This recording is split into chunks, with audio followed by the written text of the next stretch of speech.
Hey friends, you're watching BrainStormAcres, and my head's being cut off. And mine's almost cut off, so we can fix that.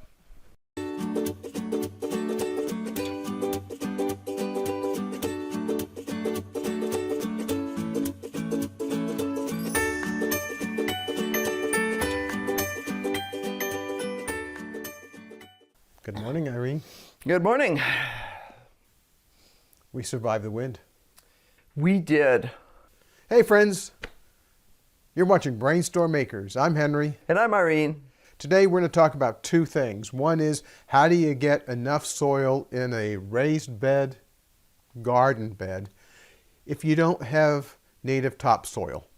And the second thing we're going to talk about is BMS, Battery Management System for the lithium battery that we're working on. We had an interesting question from one of our viewers about, how do I get enough topsoil in our raised beds that I'm building? Well, the first mistake I see most people make is that they think a raised bed has to be like 2 feet deep.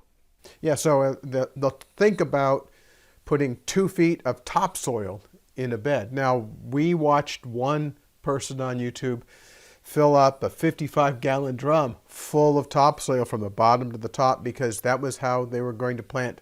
The problem is the vast majority of plants only need 10, 12 inches, max. And a lot will do fine with 4 to 6 inches. If you want a higher bed because you want to raise it because you have a bad back or you're trying to prevent critters from getting into it, you know, you have a dog that won't jump over a certain height or something like that, it's not going to stop the rodents, it's not going to stop the birds, it's not going to stop any of those other critters. It totally makes sense. I mean, I really enjoy the taller raised beds that we have because I'm not bending over as far. It's much better for my back. That's a fortune in soil. We literally took the best dirt we could find in our yard and piled it up. I had some old boards that had come with the property that were probably 6-8 inches wide. I just literally nailed them together on the corner, piled up the best of dirt I could get, and then topped it with what I could afford to buy at the store.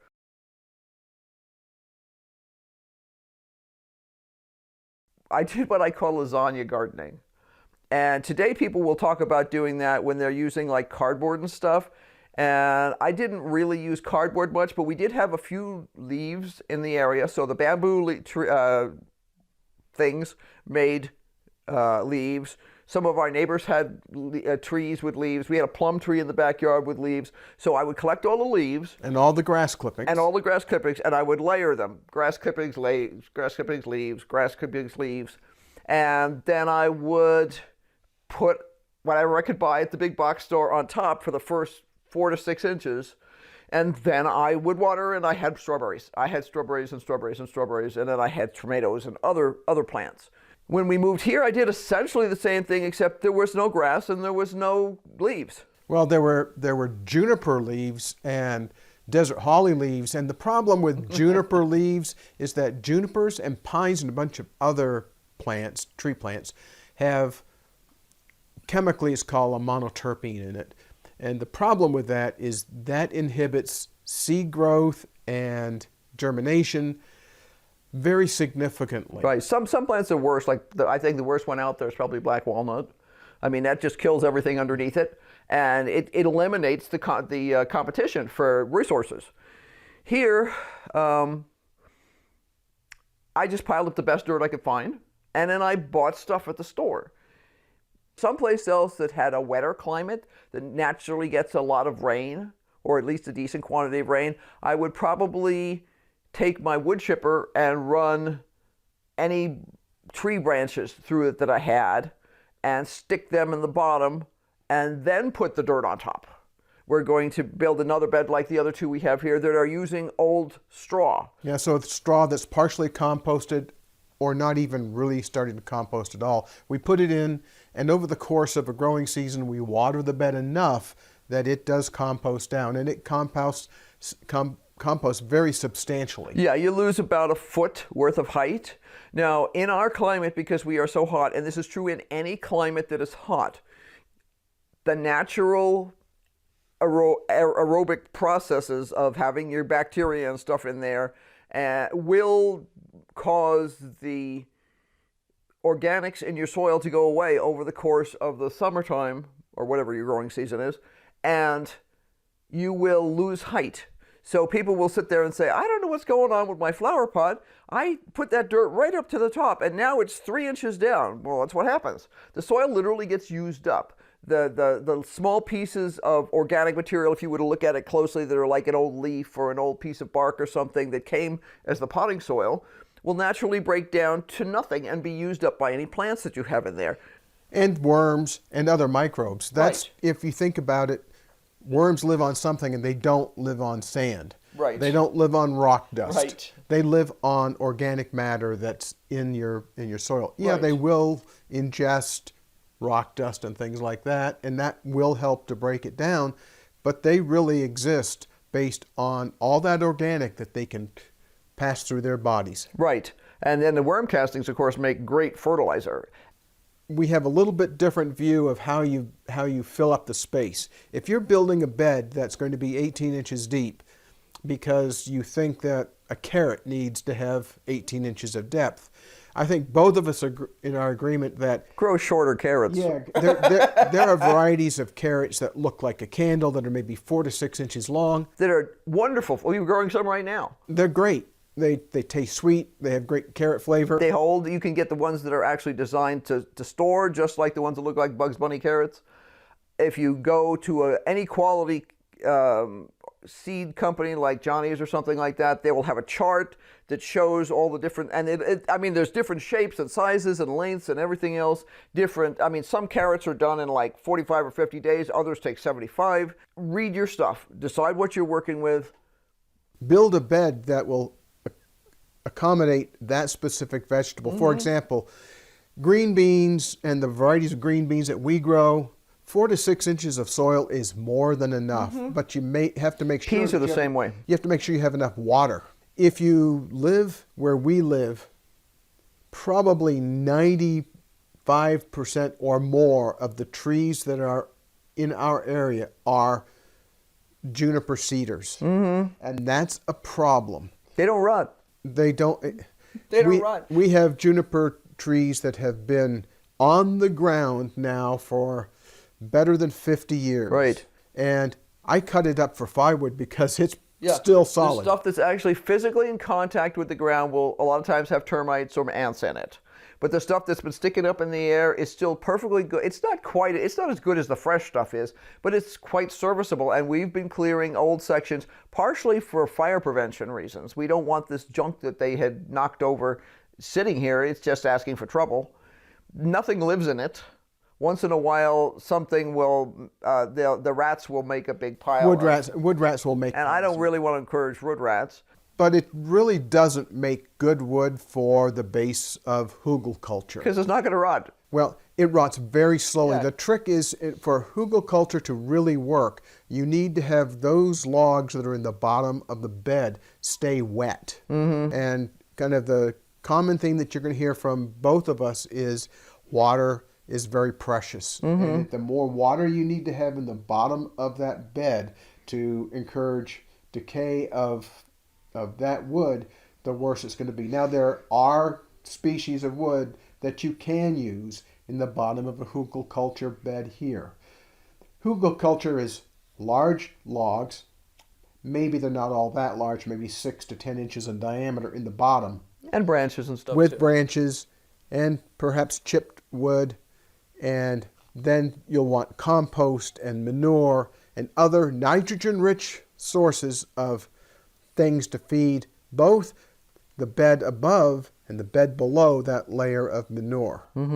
Now, you can use, around here, cottonwood will work just fine. There are poplars that are grown, willows.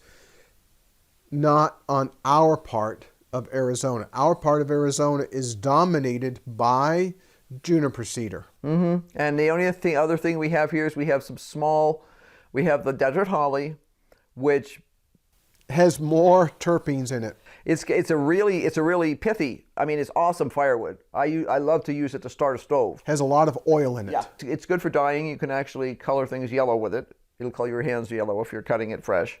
So you can use pieces of scrap lumber. As long as it's not treated. Exactly. Yeah, treated wood in the bottom of a hugelkultur bed is a no-no. That's a no-no. The idea of hugelkultur. The idea is you're going to put manure and other things that are nitrogen rich in there. And if you had manure available to you here, you could do that. From our perspective, it's probably not the best decision, but it's a decision, and you can make up your own mind yourself. If I had chickens and I had decided I wanted a tall bed, what I would do is I would probably go down to the county. I would pick up a bunch of the wood chips, which is something we're a little leery of, because you could put the first foot of that in there, and then put bedding, chicken bedding with manure, lots of it, and that nitrogen source is going to help to break down and eat up that bottom section. On top of that, I would put 10 inches of purchased soil. Don't try to fill the entire thing up with dirt. If you have $1 zillion, you have the maid do it for you, and it's not a problem, But you can go ahead and build a concrete block. You can infill with concrete block. You can pour concrete top. You can do lots of things so that you raise the level up for the actual soil. You just need to make sure you have a way for any overfill of water to pull out of your raised bed. There's a lot of ways to fill those beds up. Be very careful about what you put in. You can use manure, steer manure. There's problems with that. You need to make sure of your source, because if an animal has been dewormed, it can kill your worms. For ordinary annual vegetables, 4 to 6 inches is probably going to be enough. If you can afford more, great. And my advice is, if you don't have decent quality topsoil, plan on spending some money to have a dump truck full of topsoil dropped, and then a dump truck full of compost. It's time to talk about BMS, Irene. Okay, that's your gig. I'll be Vanna White. Excellent.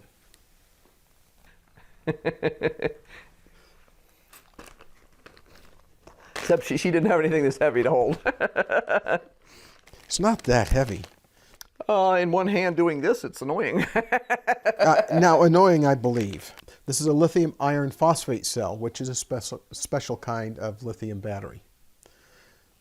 I'm going to take this out of Irene's. I can hold it. It's not a problem. It's made in China. It has some good qualities. I'll talk about the qualities in a future episode. Can you hold on to those 4 red wires right there, Irene? You'll notice, being a clever person, I'm not going to sit there with the wires against my hand. She doesn't want to get stabbed. No, that's a whole other story. Anyway, go on. Those wires attach to this little teeny module. This module is a BMS, battery management system. It's used in lithium batteries primarily to achieve 2 purposes. One is to help ensure your safety, and the second is to help improve the reliability of the lithium battery that you build out of lithium cells. Small wires, go ahead and let go. It has a keyed connector that goes into the top of the module. The module has an aluminum plate on the top, and that's to provide a heat sink. That's a mechanism to take heat out of some high power transistors that are underneath this plate. The entire purpose of this module, when you talk about a lithium battery, is to balance out the cells. Now, by balance, what do I mean? This actually will take a little bit of charge from each cell that's higher in voltage than any of the other cells and put it into the lower voltage cell. So it's going to make all the cells eventually come to the same voltage. That's important because that has an implication for how much energy you can take out of the battery over time. The other thing this does is it will also monitor temperature and charge rates and what's called state of charge, SOC. It's easy to think about SOC. It's like your gas gauge in your car. When it says F or full, it's full. The same thing here. When the SOC says 100, it's 100% full. When your gas gauge gets to 0, you're out of luck. You're out of gas. The same thing here. When the BMS says 0% state of charge, there's nothing left for you to get out of the battery. This is a way of knowing how much juice you have left in your battery when it's in operation. Now that's achieved by a whole bunch of different techniques. There's actually a little computer in here that exercises some software to tell where in the process of charging the batteries are. It says how much is going into the battery, and it calculates how much the battery has been charged, the SOC, state of charge. Now this module isn't the best. This is about $16. It's made in China, like many things. It works. The reason why it's not the best, well, it doesn't have a temperature sensor to determine if the temperature is going below freezing. Now, I happen to know that the battery that I'm building for this particular piece of equipment for Irene's business is not going to be below freezing. And if it is, I'm not going to be charging it anyway. Right, because we would still be at the event and there's no electricity there. So I know that that's not going to be an issue. So why am I using this module? Well, it's cheap. It's under $20. Mm-hmm. Can I get a more expensive one? Sure I can. You could always buy something more expensive. That's never a problem. Now I can get one that will work better. How will it work better? Well, in addition to these 5 wires, it will also have a wire that has a temperature probe on the end of it. And I put that temperature probe in between the cells, and it'll tell me what the battery temperature is. And if the battery goes down below freezing, I just turn off the charging. How much does that cost? Well, I can go buy a BMS for about $160 or $170. That's almost as much as I paid for all of those lithium cells. I don't want to do that to start with because I don't need that capability. Well, what capability would I get? Well, I'd get the ability to control that battery from a Bluetooth connection. So if I have my smartphone with me, which we do when we go to these events, and I wanted to know the state of charge of the battery, I could just punch the buttons on my smartphone to say, what's the state of charge of my battery? And it would say, Henry, you have 80% left. Or Henry, you have 8% left. Or Henry, there's no battery left here. I could do that. It also allowed me to do a lot of other things that aren't really necessary for the application that we have for this system. Well, thanks for watching, and thanks for asking these questions. Put a comment in the notes below about other questions you have about battery management systems, or how you make a raised bed of sufficient depth to grow vegetables, what you could do, how we do it.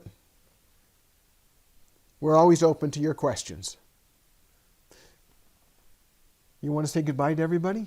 Well, be sure to like, subscribe, and hit that notification bell because obviously we have tons more going on. Until next time, bye. Keep brainstorming. She does. He does sometimes.